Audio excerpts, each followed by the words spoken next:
Today on Week in Review, a new 10-passenger van for seniors in Terrace.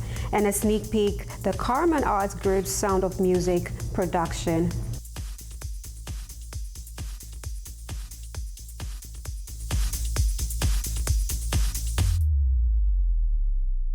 Hello and thank you for joining us. I'm Helen Asante. Welcome to Week in Review.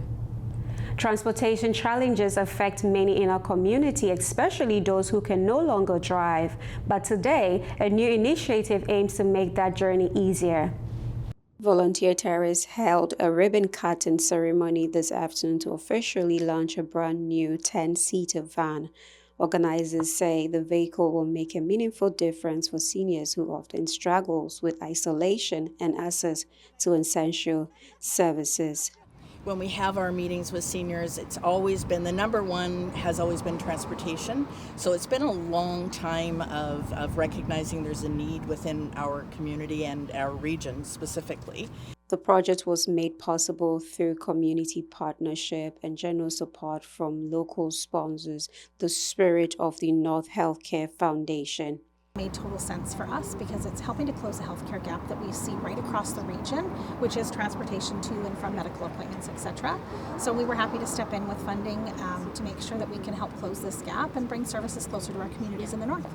Volunteer Terrace hopes the new van will be just the beginning of improved transportation services for vulnerable residents in the region. We will take people to medical appointments if needed. And again, because we're regional, we will get a call from Prince Rupert saying they have somebody coming from out of town that maybe has an eye appointment or eye surgery. And, you know, we support even Kitimat, getting people to medical appointments at the Kitimat Hospital. So we have that ability. That's our number one and primary focus. Yeah, Terrace View, which is our nursing home, and McConnell Estates, for example, are places that we can go up and get groups of people as well and take them to things. So overall, you know, it's really, it's going to be significant for our seniors. Yeah. For more information or to sign up for the ride, seniors and caregivers are encouraged to contact Volunteer Terrace directly. LNG Canada has announced a milestone for the project. An LNG spokesperson says the project has safely achieved its first production of liquefied natural gas and remains on track to load first cargoes by the middle of 2025. LNG Canada is also notified the community of intermittent significant flaring on the weekend. They say they acknowledge that the height and visibility of the flare, along with associated noise, light, and smoke, can be concerning for residents within the community. They say they remain committed to engaging with residents respectfully and transparently to address any questions or issues. They say LNG Canada continues to monitor its noise and air emissions in Kitimat, and the current flare rate is at a minimum required to safely support plant startup. They say flaring is a provincially regulated safety measure that ensures the controlled, efficient combustion of natural gas during specific operational phases. That is a critical part of safely operating a facility of this scale and is not expected to be routine during regular operations. A special air quality warning is in effect for parts of the Northwest and BC.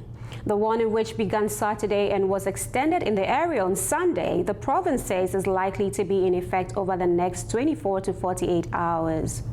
Smoke may be visible across the northeast and central regions of the province. They say that during a wildfire, smoke condition can change quickly over short distances and can vary considerably hour by hour.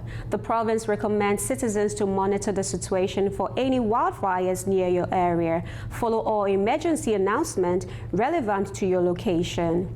The province also recommends people reduce activity levels if feeling unwell, monitor symptoms, drink fluids, and that mild irritation is common. But if you're unsure whether you need medical care, call HealthLink BC at 811.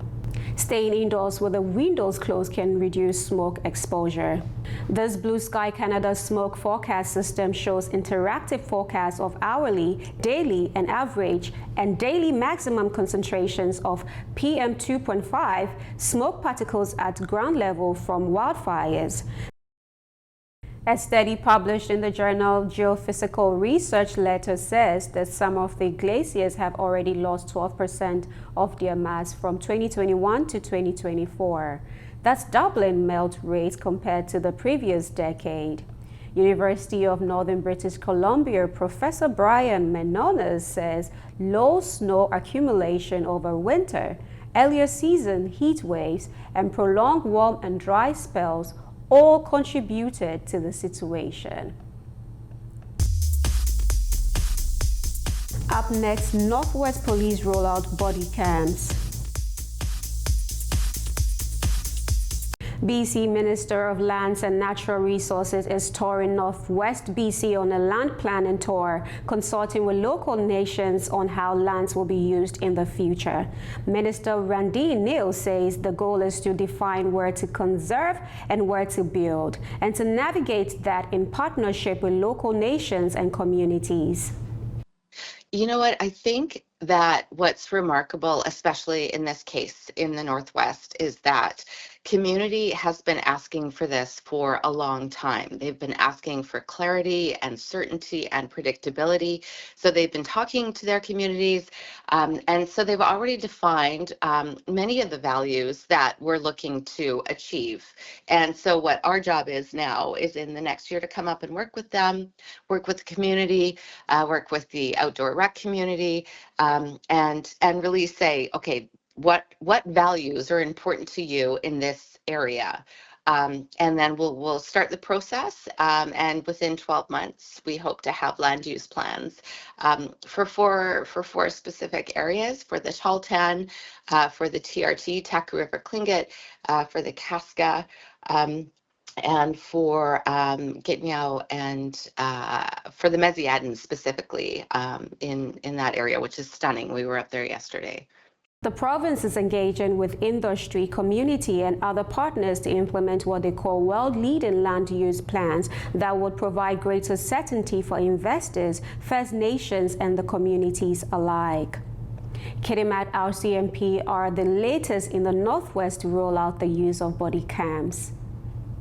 The department says resident officers have just completed the training required to have been issued body-worn cameras. They say body-worn video provides increased transparency. Officers will activate cameras during calls for service. They are not intended for 24-hour use or surveillance. The Terrace and the Smithers department have also stated they will be rolling out body-worn cameras for their officers as well. And in Terrace, we can expect to see increased police presence thanks to new funding. Terrace RCMP said they have secured a significant amount of funding from the provincial government for overtime shift, specifically for proactive patrols in targeted hotspot crime areas in Terrace. The funding is provided through the Government of BC's Community Safety and Targeted Enforcement Program. The force says that in 2024, a grant was received from the Special Investigation and Targeted Enforcement Program, which was used for additional overtime shift. They say officers on patrol receive positive feedback from the community, and thanks to the positive outcome, Terrace RCMP are able to make successful application for the new C-STEP funding. The funding will provide an increase to downtown proactive patrols by officers either on foot or on bicycle. Members of Terrace can expect to see an increased police presence from June 27th through to October 18th. The BC Coroner's Service says 116 people died from toxic drugs in April, marking the highest monthly death toll in half a year. April's total is an increase from 143 deaths in March and 132 fatalities in April, which had represented year-over-year declines of more than 30%. The BC Greens issued a statement noting that a growing number of deaths occurred outside, 21% so far this year, compared with 15% in 2022. After the break, a sneak peek of the Sound of Music production. Police say 4 individuals have been charged following a 14-month drug trafficking and firearms investigation led by the Combined Special Enforcement Unit of British Columbia, targeting a drug trafficking network operating in Prince Rupert. The statement from RCMP along with the Combined Forces Special Enforcement Unit says the investigation began in April 2023. Then in June 2024, 5 such warrants were executed in Prince Rupert. They say investigators seized 1.2 kilograms of meth, 16 grams of cocaine along with kilogram-style packaging, approximately $38,000 in bundled cash, 2 vehicles as offense-related property, and 9 firearms including 2 loaded shotguns, a Tikka rifle, and loaded 9mm handgun with a prohibited magazine.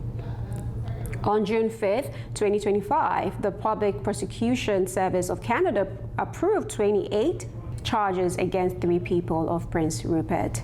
34-year-old Richard Gladstone was charged with 7 counts of trafficking a controlled substance. 35-year-old Jonathan Shaki was charged with 10 counts of trafficking a controlled substance. And Kimberly Jenner Smith, who's 27, is charged with 2 counts of trafficking a controlled substance. Corporal Sabjit K. Sangha, Media Relation Officer for the unit, said, quote, "We remain committed to keeping British Columbians safe by targeting those involved in violence and drug trafficking."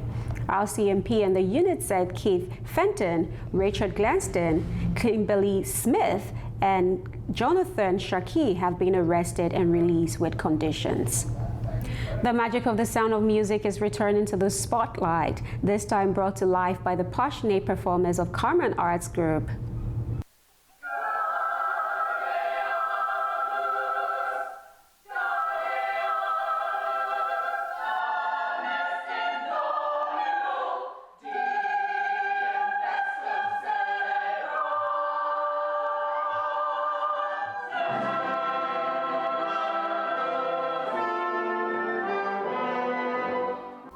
With lively choreography, soaring vocals, and the unforgettable score we all know, this rendition of Sound of Music is more than just a throwback.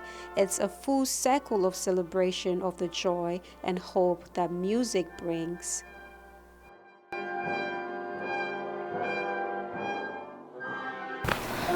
I haven't watched The Sound of Music until I've got accepted to the play.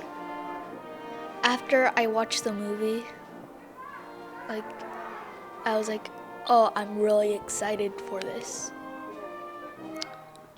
Even though it's an old movie, the lessons that are taught in it last, or would you say, like eternal, or they last a lifetime. How she, when she's in the Abbey, she tries to hide from her problems, but it doesn't work. And it's a lifelong lesson how you can't hide from your problems. I've done it last year with the Carmen Arts Group. Last in the Pirates of Penzance. I played in the orchestra. It was really fun because you get to meet a whole bunch of other people and talented musicians, and you can make new friends. Definitely Edelweiss. My mom loved that song, and my grandma did too. And now, in this production, it's sang so beautifully. It's definitely my favorite part.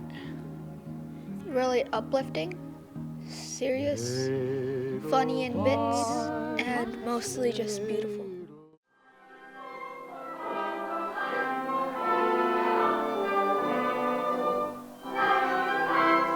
Come out, buy a ticket, support us with that. If we sell tickets, it allows us to do our next show, and also encourage the people who've come onto the stage. You can buy your tickets at Misty River Books. The show, we have a matinee for kids, so you can come out with your children. So Saturday there's 2 shows. There's one at 1 and then there's one at 7. And on Sunday night there's another show at 7. And so it's a great thing to come out to with your grandchildren, your children. Buy a ticket, support the Carmen Arts Group, and support our community. Here is part 2 of our coverage on the cast behind the upcoming Sound of Music performance by the Carmen Arts Group. We take a closer look at the faces behind the roles, from Maria and Von Trapp children to the lively ensemble. The cast of the Sound of Music is deep in rehearsal, bringing charm and emotions to every scene. Whether you're reliving your childhood memories or discovering the story for the first time, this show promises to hit all the right notes. So don't forget to grab a ticket for this weekend. I think it's really cool that we have a community like this. I was around Terrace before I went to college during COVID, and I know that a lot of musical productions had kind of went to a pause. So it's really nice to have a community that just comes together to make beautiful music, because it's always nicer to perform together. I'm not that connected to my current generation, which is weird to say. I much prefer hanging out like good old classics. I think one lesson that we could take from the show itself is just be who you want to be, like the captain in the show. Just make sure you stand for your own word and not what other people do. Christiana is encouraging lovers of performing arts to join the team and be part of a vibrant creative community. If you have a child that wants to sing or act or do theater, we have fall programming. So check out carmenartsgroup.ca, which is our website, and keep your eyes open for any fall programming. We will have things running this fall, and also keep your eyes open for what we're doing next year, next season, and see if you can get involved in some way. We need people in the orchestra, we need volunteers, we need those organizing costumes, people up front, and of course we need kids and adults on stage. Helen Asante, CFTK-TV News. Still to come, a new recovery center for the region. An established BC-based recovery organization will soon be opening the doors of a new land-based wellness resort in Northwest BC. The Red Road Recovery, along with the Northern First Nations Alliance, have announced they will be opening a terrace-based, comprehensive 90-day residential recovery program. These images are from one of the Red Road's operational location, Red Road's Ranch in Lumbi, BC. The new terrace location, situated along 3,000 square feet of the Skeena River, is promising a supportive, trauma-informed healing environment for community members rooted in Indigenous culture, traditions, and land-based practices. The organization has received support from the provincial government in this endeavor. Red Road Recovery is now hiring for many positions at the location, from program director to yoga instructor, with a focus on hiring qualified local Indigenous people. They say the initiative represents a vital step to restoring wellness, dignity, and hope across the Northwest. Nichako Lake's MLA and leader of the Conservative Party, John Rustad, has been under scrutiny lately over his blackmail allegations and the subsequent denial from those accused. Now the party is reviewing his leadership. Conservative leader John Rustad emerged from Wednesday's caucus meeting with a smile, flanked by fellow members of his party who formed a wall behind him as questions swirl about his future as party leader. It's a poll out today that shows us with a 3-point lead over the NDP. More importantly, it shows that the choice of leader to resolve the issue that matters most is a 7-point lead that we have over David Eby and the NDP. A leadership review is already underway and is expected to last through the summer. He was asked about a social media post from developer Ryan Beatty, a prominent businessman who's calling for the Conservatives to become more centrist. We are not going to compromise who we are. And, I think Mr. Beatty sent that same advice to Kevin Falcon when he was as the BC Liberal Party. Rustad also appeared to show regret over a leaked letter in which he claimed former Conservative MLAs threatened to blackmail party members. To have to step back from those allegations in this somewhat unsatisfactory way, I think will follow Mr. Rustad around as whether he is to be trusted in making sound decisions at these key moments. The Premier was asked about Rustad's leadership review and took the opportunity to take a swipe at the BC Conservatives. This is a group of people that includes climate deniers, residential schools deniers. The far-right politics of this group are extreme, and no matter who is leading them, they're going to face significant challenges. Langley Abbotsford Conservative MLA Harman Bangu insists Rustad has caucus support. John Rustad has the support of our caucus. Everyone is excited. We got the NDP on the ropes. So really the word publicly from the Conservatives is that John Rustad has the party's support. But with this leadership review process lasting for months, this is a story that isn't going away anytime soon. Martin McMahon, CTV News, Surrey. As measles spread across BC, it's more imperative than ever to be vaccinated, as the cases we are seeing are popping up in those who don't have the vaccination. CTV's Martin McMahon reports. Fraser Health is reporting that 3 people in Chilliwack have become infected with measles since Friday. The health authority says the infected caught the virus locally, not from traveling. All 3 patients are not vaccinated. We currently don't know where they got the infection. We are still investigating, but the source of infection hasn't been determined. Interior Health is also revealing that a person has become infected in Kamloops, the first case within that part of the province this year. There are a range of complications that can follow measles infection. So they range from like a just simple ear infection to a lung infection to more serious ones such as brain inflammation that itself can cause seizure, intellectual disability, deafness, and sometimes death. There have been 17 new cases in BC since last week, according to the Provincial Health Services Authority, with exposures even reported on board BC Ferry's main Swartz Bay to Tawasin route. For infectious diseases experts, the fact unvaccinated people are getting sick is frustrating. This is astounding. This breaks my heart. As far back as the turn of the century, we declared measles as eliminated in Canada, controlled in terms of local transmission. Dr. Brian Conway insists it's not too late to protect your family members. Vaccination rates have decreased in the province of British Columbia from 90% as recently as 5 or 6 years ago down to 70% and 50% or less in some parts of the province. That's what's driving this.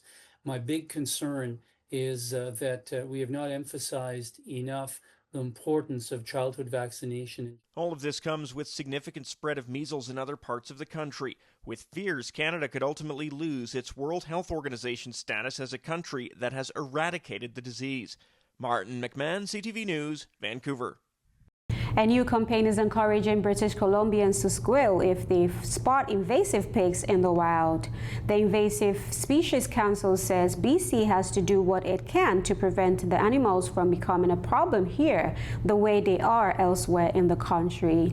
Executive Director Gail Whalen says the animals reproduce quickly, can withstand winter, and are known to do significant environmental damage to crops and wetlands. Anyone who spots a pig can report it online via the organization's website using an invasive species app or by calling in with information. That wraps up this edition of Week in Review. Join us for CFTK News weeknights at 5 and 6 and at 11. And check out Open Connection weekday afternoon starting at 5:30 between newscasts. For more local news, you can also visit us at CFTK-TV.com, and we are on YouTube, TikTok, X, and Blue Sky. I'm Helen Asante. From all of us here at CFTK-TV News, thanks for watching.